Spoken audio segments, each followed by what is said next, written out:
the eyebrows. As I've already shown pictures in the early part of the video here, this is just a portion of this is starboard eyebrow. And, you know, I don't know what it was about the teak on this boat, but boy, it ended up being really, really weathered and beat beyond belief. And this is just a part of the one. You see, and I've marked it out and was measuring the distances between the screws here. In this old, and I don't know that it's original, I'm guessing it is because it's so weathered, it's unbelievable.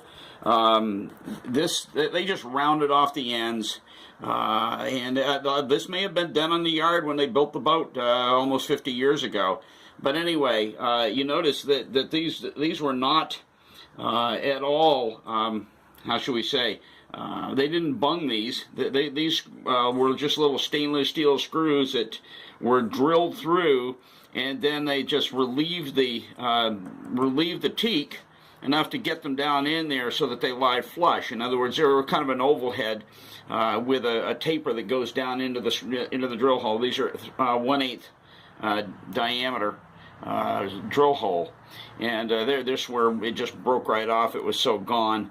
Anyway, but that's the old one, and I just decided, okay, we're doing all new mahogany, so we're doing mahogany, and here are the new mahogany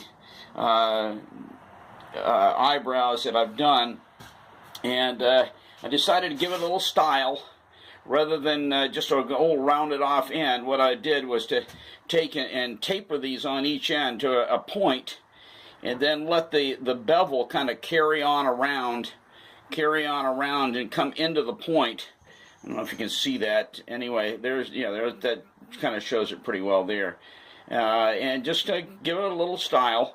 And then with each one of the holes, I measured them out exactly so that these are 2.5 back from the point on both ends. And then basically it's 6 inches. I'm staying with the old pattern. It's 6 inch every 6 inches all the way up through the eyebrow. And then, like I said, it ends. Let's just go on down here. It ends exactly another 2.5 back from the point. So anyway, these are the new eyebrows. They're all done, and all I've got to do now is throw some Cetal on them. And before we go to the Cape, which is coming up Wednesday night, after church, we're gonna be heading down, and I want to get the cabin top completely finished painting and get these eyebrows on. It's about time. Anyway, you know, these were not real complicated. But it was of my own design. I decided to make them a little bit thicker than the originals. They're not much, but that's probably 3/8 of an inch thick, and beveled, and then put the points on it, and we'll see how it goes. I think they're going to be really pretty on the boat. You know, I've seen guys that say, "Oh, I'm just going to eliminate my eyebrows." I said, "No, I don't think so." I mean, you know, there's a certain look to it when those eyebrows are on there. It just kind of accents the line of the boat, and I just think it makes it really, really pretty. And so that's what I've decided to do.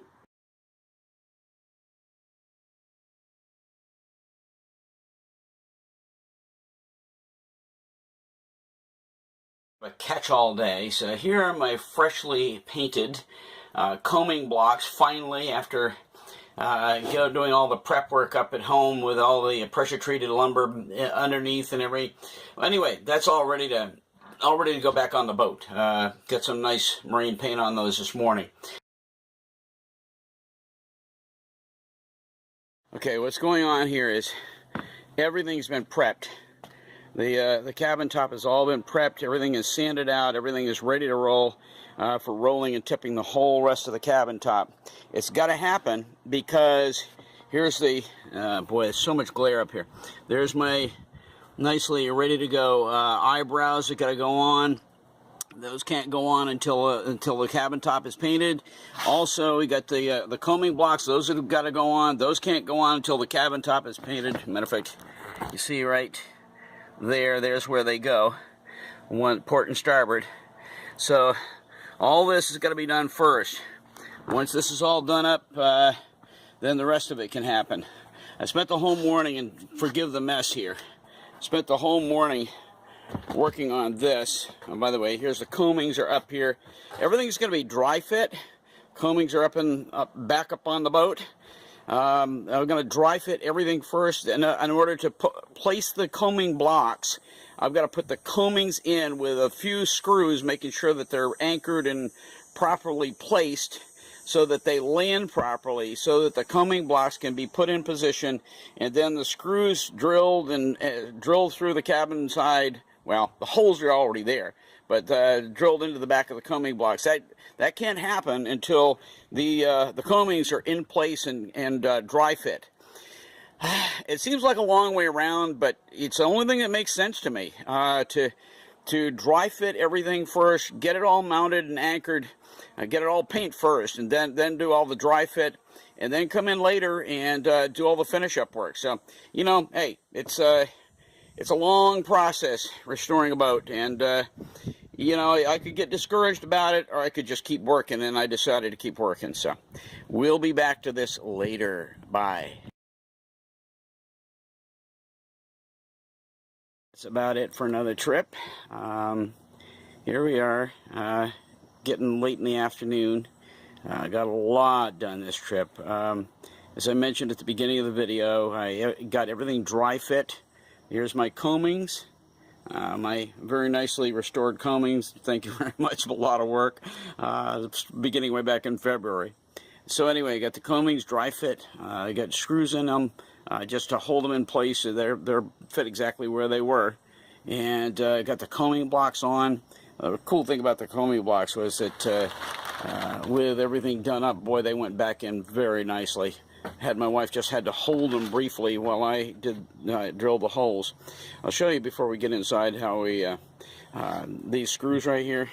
This is what was in the coaming blocks, and I mean they're old. I don't think they're stainless. There's rust all over them, and you know, look at this. They're just completely tarnished green.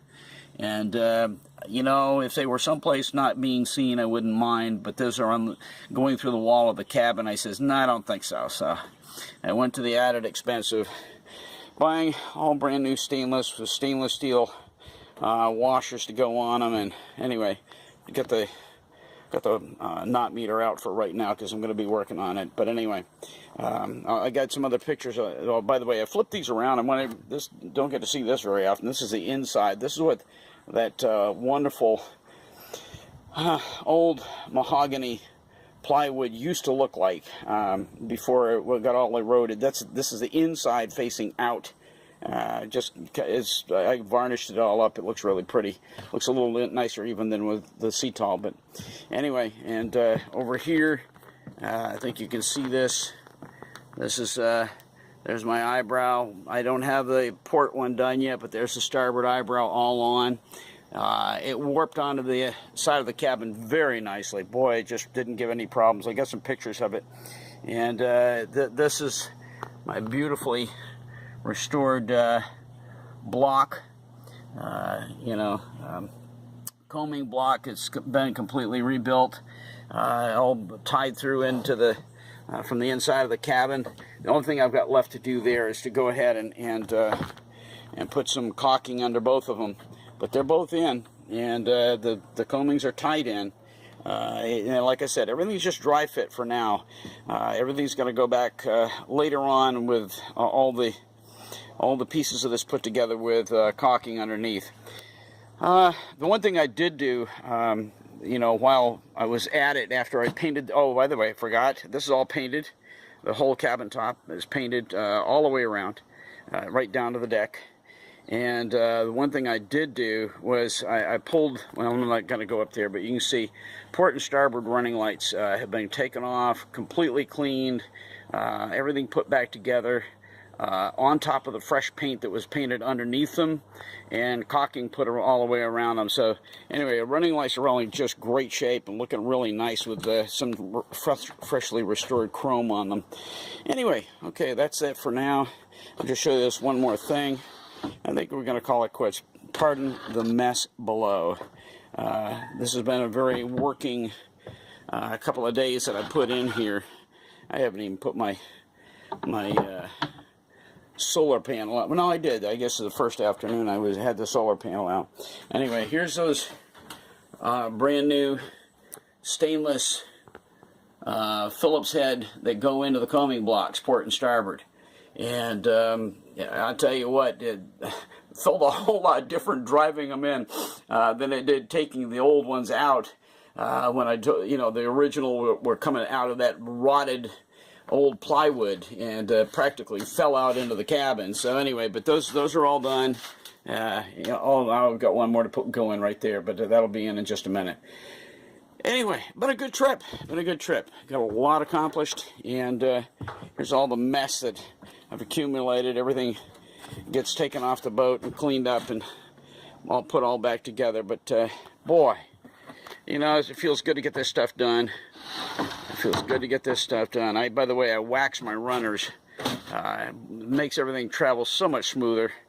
And it's been a good trip. And I think we're just going to call it with that. And this is going to be probably one of my shorter videos. And thanks for coming by. Hope you've enjoyed restoring Little Girl. And we'll catch you on the next one.